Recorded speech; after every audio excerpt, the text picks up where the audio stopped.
as Nebraska fans, we know how important the trenches are to win football games. Ever since the Huskers joined the Big Ten in 2011, we have been punished time and time again for having a poor offensive line, and that's one of the reasons we haven't made a bowl game since 2016. But there's a silver lining. One of the worst units in the Big Ten in 2022 and 2023 is on the upswing, and it's looking to be not only one of the best in the conference, but one of the best in all of college football. So in today's video, I'm going to dive deep into Nebraska's offensive line unit. We're going to talk about my optimism, some of my concerns, but mostly how excited I am about this unit. We're going to talk about every single player in detail. Everything you're going to want to know is in this video. So make sure to hit that like button if you're excited about the trenches going into 2024. And hey, hit that subscribe button if you don't want to miss out on daily Nebraska football content this summer. Help me hit 4,000 by the season. But without further ado, let's jump right into it, talking about Nebraska and their offensive line. And like I talked about in the intro, when Donovan Raiola took over in 2022, this was one of the worst units in all of college football. Scott Frost had absolutely destroyed that unit. And ever since then, Donovan Raiola has continuously built this unit up to be one of the better, not only the Big Ten, but in the country. So much so that we are feeling great about it going into this year. So let's talk about some of the players on this offensive line. And let's go into, in my opinion, the starters. Starting off at left tackle, Teddy Prochazka is going to start there. That shouldn't be a surprise for any Nebraska fans. Now, this is a very talented guy. Listed about 6'10". He was a 4-star out of high school. But he's another player who has been hit by the injury bug since he got to Nebraska. He played his true freshman year. He was super hyped up. He played at a very high level. But ever since then, he's had a bunch of lower body injuries. He got injured in 2022, 2023.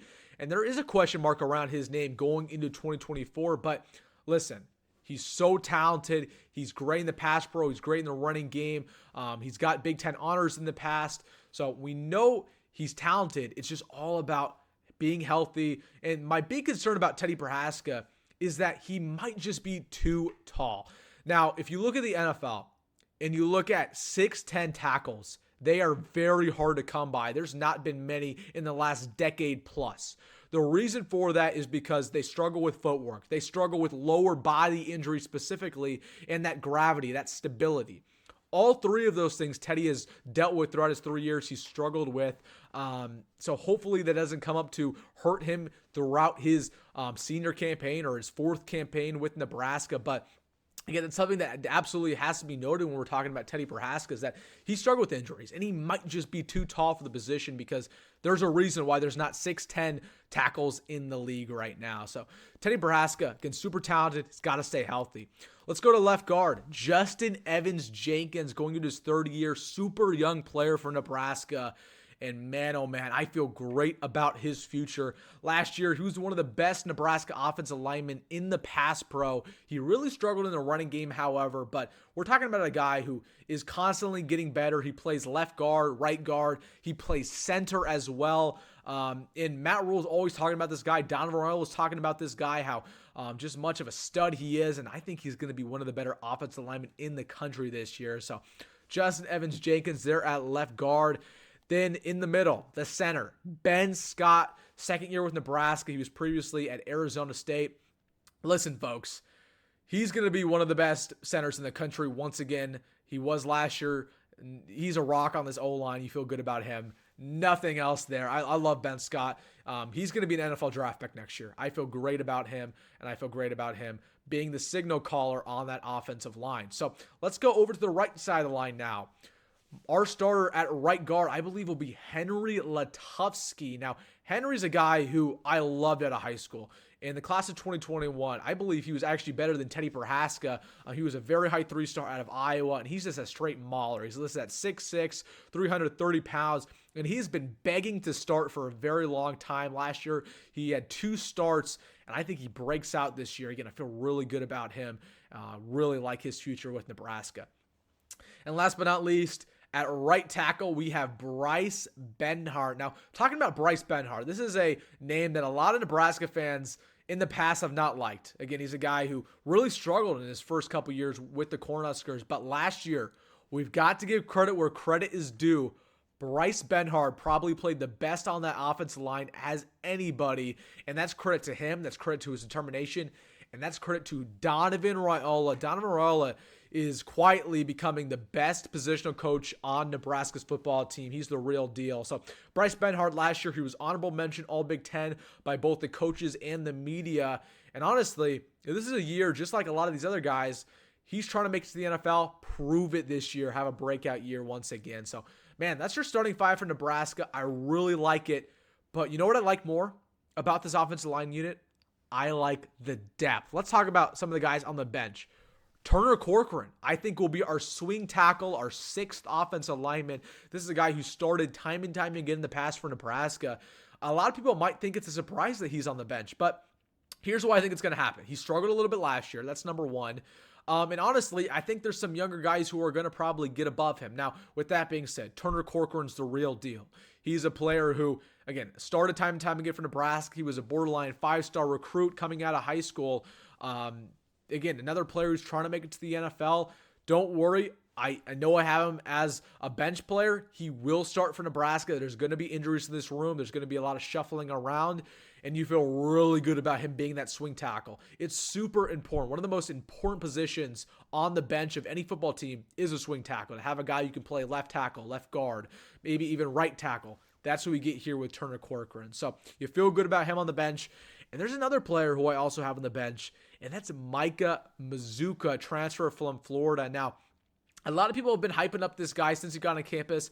You know, I have a love and hate relationship with Micah. I think he's a very talented player. I love his passion. He's one of the most passionate players you'll ever see play college football. Again, he started at Florida. He started at Baylor. But when he got on campus, Matt Rhule said that he still needs a little bit of developing. That's not something you want to hear with a player of his age. He's going into his 5th year in college. And a lot of times, if you're going into your senior campaign, you still need a lot of work. You're never going to develop. That's kind of the way I feel about Micah Mazzccua. So for that reason, I think he'll probably be on the bench to start the season. But just like Turner, again, you feel, first off, he's not an average bench player. This guy would start for most other programs. Number two, I would probably predict he's going to start throughout the season. So again, there's injuries, there's shuffling around. You love Micah as your 7th best offensive lineman. Again, that's ridiculous to say, but that's how good this offensive line is. Talking about some other players in this unit, we have Gunnar Gatula and Sam Sledge. Both those guys are going in their 2nd year with Nebraska. Jacob Hood's also in the mix, who's a transfer from Georgia.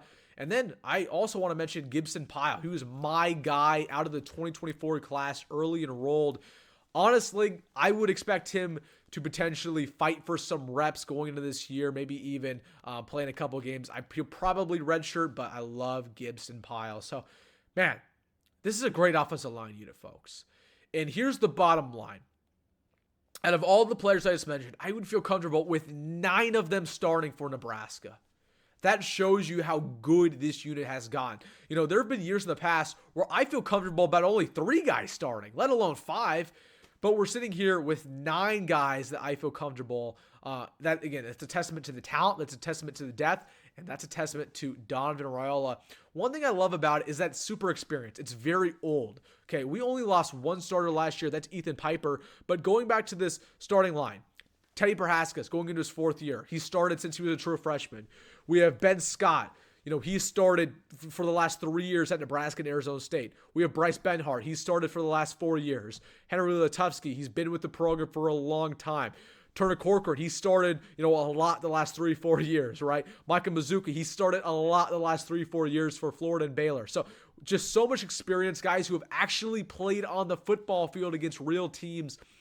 That's going to pay dividends for Nebraska. So let's grade it, guys. What do I think this unit is going to be? I think it's going to be an A-. So far, the best grade I've given for any of the positional groups is on the team for Nebraska. Now, this is big. This is big, and it's big for our true freshman quarterback, Dylan Raiola, in his development. You've got to have a solid offensive line so he's not developing bad tendencies, that he's not bailing from the pocket too early. I feel comfortable about the O-line for the first time in a long time. And I'm hoping it can be a top 20 unit this year. So let me know down in the comment section below. Are you excited about the offensive line for Nebraska? Do you have any concerns? Maybe something you disagree with? Again, let me know that down below. And hey, if you made this far in the video, make sure to hit that like button and subscribe. And as always, folks, go Big Red, go Matt Rhule, and see you in the next one.